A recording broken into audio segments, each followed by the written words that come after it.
The Galactic Academy of Sciences stood as a beacon of intellectual achievement, its towering spires piercing the sky of a distant world. Here, in this prestigious institution, some of the brightest minds from across the galaxy gathered, representing species from every corner of the known universe. The Academy prided itself on its advanced research and rigorous curriculum, boasting a faculty made up of scholars who had pushed the boundaries of knowledge for centuries. But today, there was a new kind of excitement in the air. Whispers filled the hallways, and groups of alien students clustered together, casting furtive glances towards the entrance. The Academy had made a bold decision. It had admitted its first student from Earth, a human. The news had spread quickly. A Deathworlder had been accepted into the Galactic Academy. Deathworlders were a curiosity in the galaxy. Their homeworlds were classified as dangerous, filled with unpredictable weather, predatory creatures, and hostile environments. Earth, in particular, was infamous for its chaotic ecosystems and volatile climate. For many of the alien students, the idea of a human attending their prestigious university was met with disbelief. Surely, a being shaped by such a brutal world would be resilient, perhaps even physically impressive, but intelligent? That was a different matter altogether. As Alex stepped into the main hall, a wave of silence swept through the crowd. The human was an unassuming figure, neither towering nor particularly intimidating, and yet the entire room seemed to hold its breath. Curious eyes from a dozen different species followed Alex's every move, analyzing, judging. The whispers grew louder. "I heard their planet has gravity nearly twice as strong as ours," one student murmured, their long, slender tendrils quivering with excitement. "They must be strong then," another replied, their mandibles clicking in a gesture of uncertainty. "But how will they manage the coursework? This isn't combat training." In the faculty lounge, the professors were no different.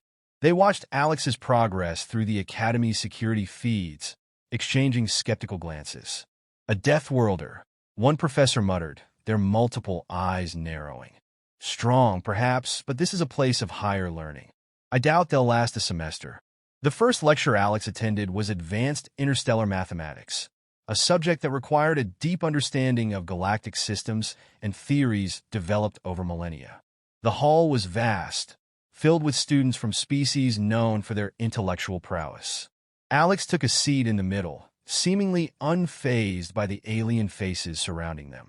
The professor entered the room, their elongated form draped in shimmering academic robes. Known throughout the academy for their sharp intellect, they had seen countless students struggle with the rigors of their class.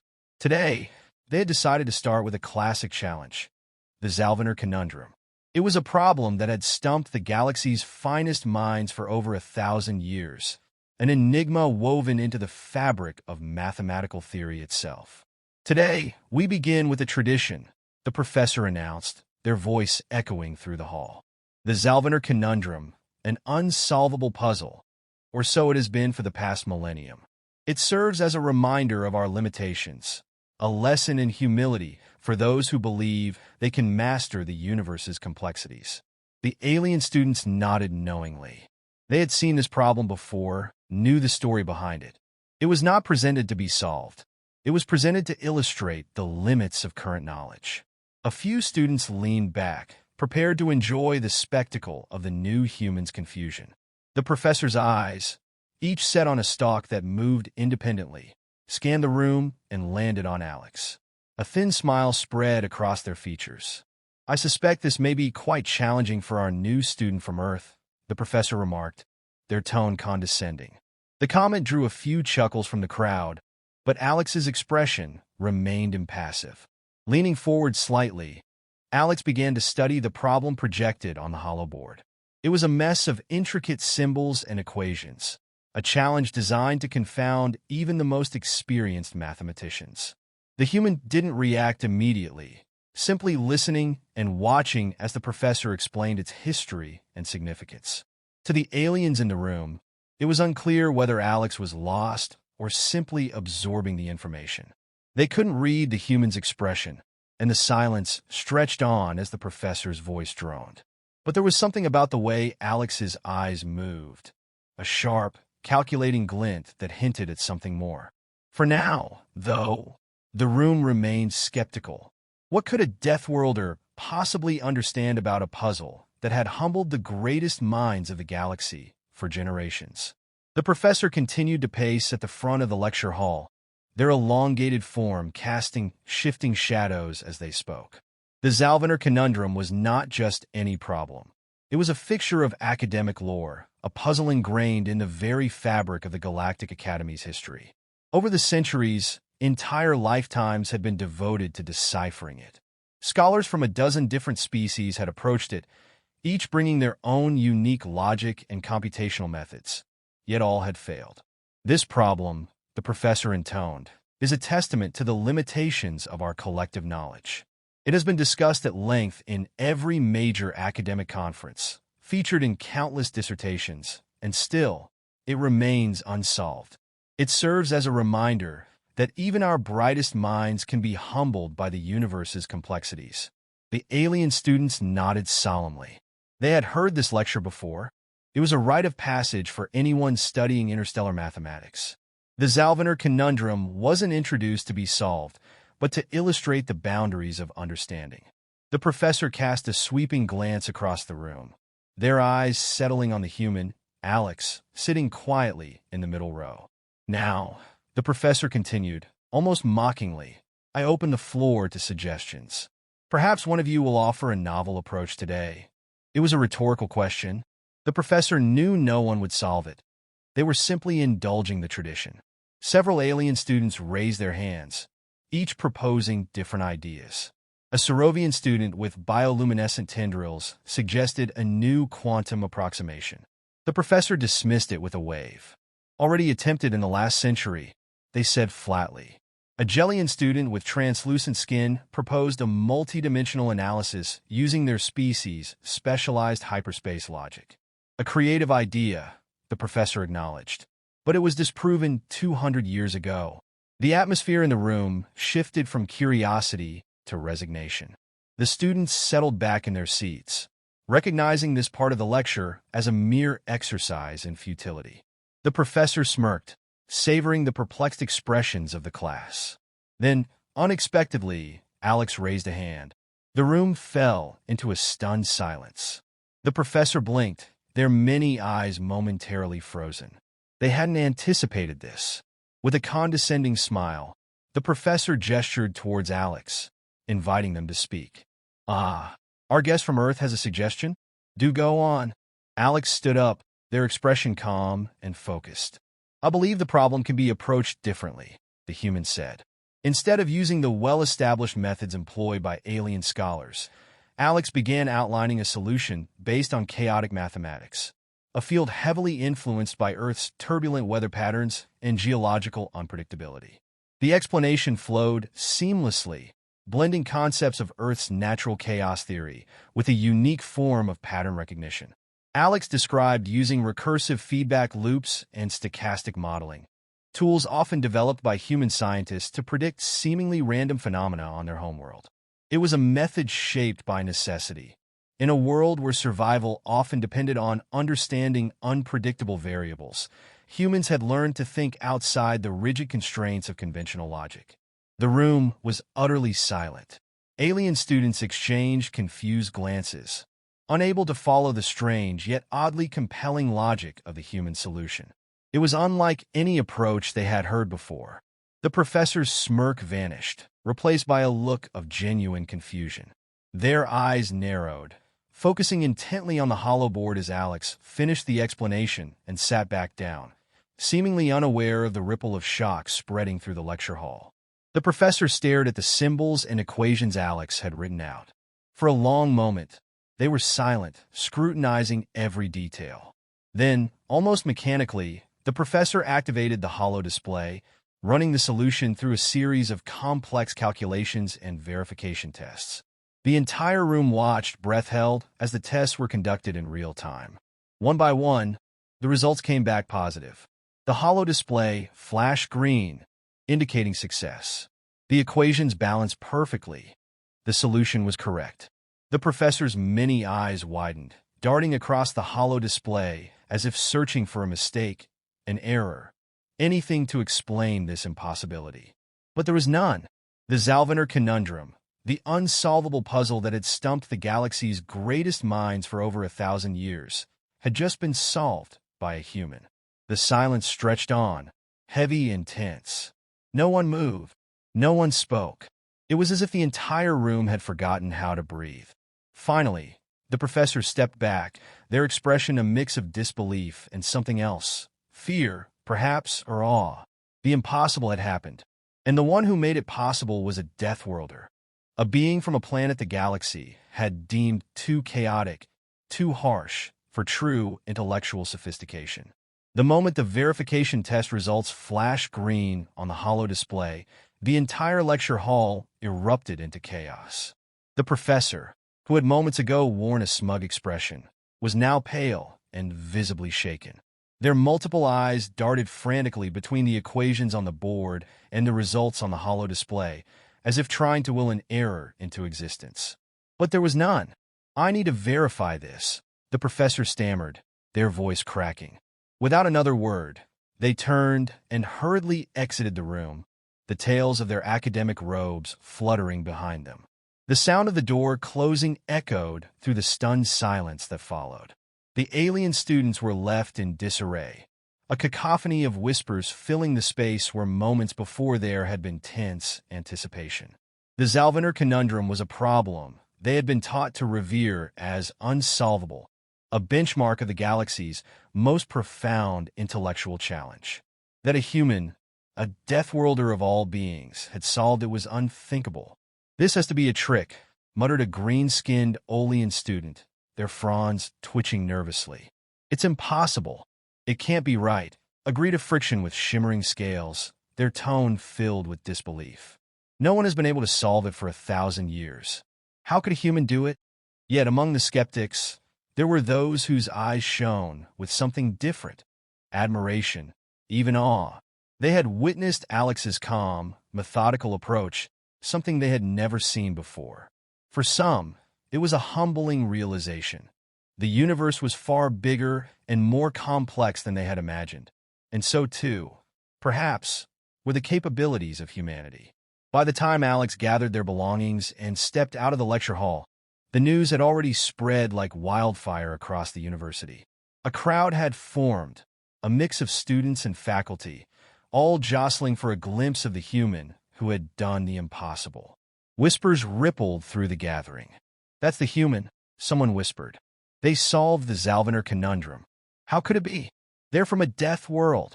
Professors from various departments rushed forward, bombarding Alex with questions. The air was filled with the clamor of voices, each trying to outshout the others. "What method did you use?" demanded a particularly irate physicist, his blue skin flushing a deeper shade with frustration. "Explain your approach." Alex remained unperturbed, meeting each question with a calm, measured response. The human patiently reiterated the solution, outlining the steps they had taken and the reasoning behind their unconventional methods. More scholars arrived, pushing to the front of the crowd, some scribbling furiously on their data pads, others shaking their heads in disbelief. The noise and commotion eventually drew the attention of the university's dean. The dean was a towering, dignified figure with iridescent skin that reflected the light in waves. Known for their stoicism and sharp intellect, they rarely left their office unless a matter was of utmost importance. Today, it seemed, was one such occasion. "Enough!" The dean's voice cut through the chaos like a blade. The crowd fell silent, parting instinctively as the dean approached Alex, their gaze inscrutable. Without a word, the dean gestured for Alex to follow. The human, still serene, nodded and walked beside them, leaving the murmuring crowd behind. Inside a private conference room, the tension was palpable. The dean took their seat at the head of the table, flanked by senior professors from multiple disciplines. The atmosphere was thick with skepticism and curiosity, a stark contrast to the calm expression on Alex's face. "This is an unprecedented claim," began one professor, their tone sharp and accusatory. "We need to consider the possibility of a mistake." A human could not have solved the Zalvanar conundrum when entire generations of scholars have failed. Perhaps, countered another, an elder scholar with gray, scaled skin. But the verification tests were successful. We must consider that this human has provided a genuine solution. A heated debate ensued, voices rising as the professors argued. Some were eager to publish the findings, excited by the prospect of a breakthrough that would redefine galactic mathematics. Others were outraged, their egos bruised by the idea that a Deathworlder could achieve what they could not. They insisted that more rigorous tests were necessary, that Alex's methods were too unconventional, too alien. Through it all, Alex sat quietly, hands folded, watching the argument unfold with a mild expression. When the dean finally turned to them, asking how they had arrived at their solution, Alex answered simply. "The problem reminded me of chaotic weather patterns on Earth," Alex said with a small shrug. "We've had to develop unique methods to predict and understand the unpredictable." To me, the solution was obvious. The room fell silent again, the professors staring at Alex as if they had spoken a different language.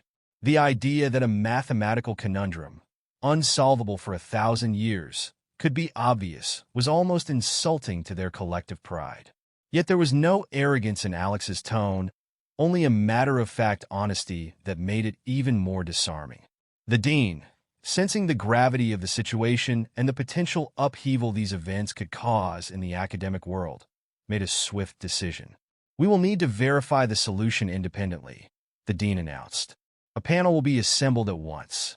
Until then, this matter remains confidential." With that, the meeting was adjourned.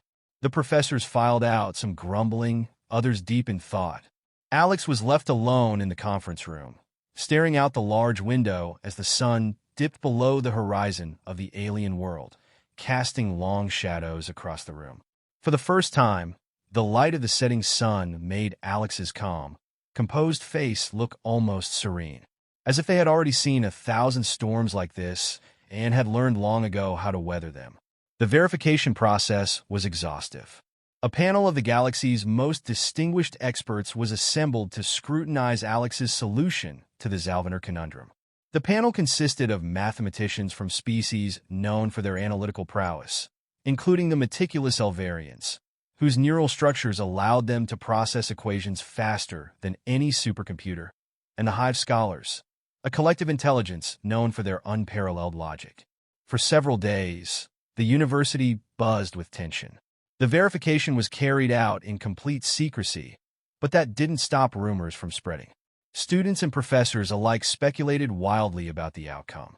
The campus, normally a place of quiet academic focus, had turned into a hive of excited whispers and hushed debates. "Did you hear?" a tall, insectoid student whispered to their companion. "They say the human solution has passed the initial tests." "It can't be true," another retorted. "A Deathworlder solving the Zalvanar conundrum? It must be a mistake." Meanwhile, in the academic halls, the mood among the professors was shifting. Those who had laughed off the possibility of a human solving the problem were now grappling with an uncomfortable realization. For centuries, humans had been seen through a narrow lens. Physically resilient, yes, but not particularly sophisticated in their intellectual pursuits. They were survivors, warriors from a chaotic world, but rarely were they viewed as academic equals. "I always thought humans were clever in a cunning, instinctual way," admitted a senior professor, his frilled neck vibrating as he spoke. "But this is something different." "Yes," another professor agreed, her scales rippling with the color of contemplation. "It's almost as if their chaotic environment has forced them to develop a new way of thinking. They don't just solve problems. They see patterns we cannot." The final day of verification arrived, and the tension was palpable. The dean, alongside the panel of experts, prepared to make the announcement in the university's grand hall. The room was filled to capacity, with students and faculty crammed together, buzzing with anticipation. The dean, normally composed, seemed almost somber as they took the stage. "We have completed a thorough review of the human student's solution to the Zalvanar conundrum," the dean began, their voice amplified across the hall. "Every test, Every calculation has been verified independently. It is with great humility that I announce the solution is correct. A collective gasp echoed through the hall, followed by a wave of murmurs. The dean raised a hand, signaling for silence. This achievement challenges long-held beliefs about intelligence across the galaxy. It is a reminder that knowledge is not the exclusive domain of the familiar. Today, a human has proven that new perspectives can solve even our most ancient puzzles. The hall erupted in applause. Some students cheered loudly, thrilled to witness a moment of history. Others clapped hesitantly, still struggling to reconcile this new image of humanity with the stereotypes they had grown up believing. The professors who had dismissed Alex now found themselves clapping as well, albeit reluctantly. For them, this was a humbling moment. Alex stood at the side of the stage, looking out over the sea of alien faces. They gave a small, polite nod of acknowledgement, but made no grand gestures. It wasn't in their nature to bask in the limelight. They had simply approached the problem as they would any other, with curiosity and the pragmatic mindset honed by life on Earth. In the days that followed, Alex's status at the university changed dramatically. Once regarded with skepticism, they were now approached with respect. Professors, who once dismissed the human as an oddity, now sought out conversations, eager to understand the methods behind the solution. They asked about Earth's chaotic weather systems, its geological unpredictability, and the survival strategies humans had developed. For many, this was their first glimpse into a world where chaos was not feared but embraced as a tool for discovery. Alien students, too, flocked to Alex. They were curious about the humans' unique problem-solving techniques and Earth's unconventional approach to science. "How did you learn to see patterns in such randomness?" one student asked, their eyes wide with fascination. "It's just how we've had to adapt," Alex explained simply. "On Earth, nothing stays predictable for long.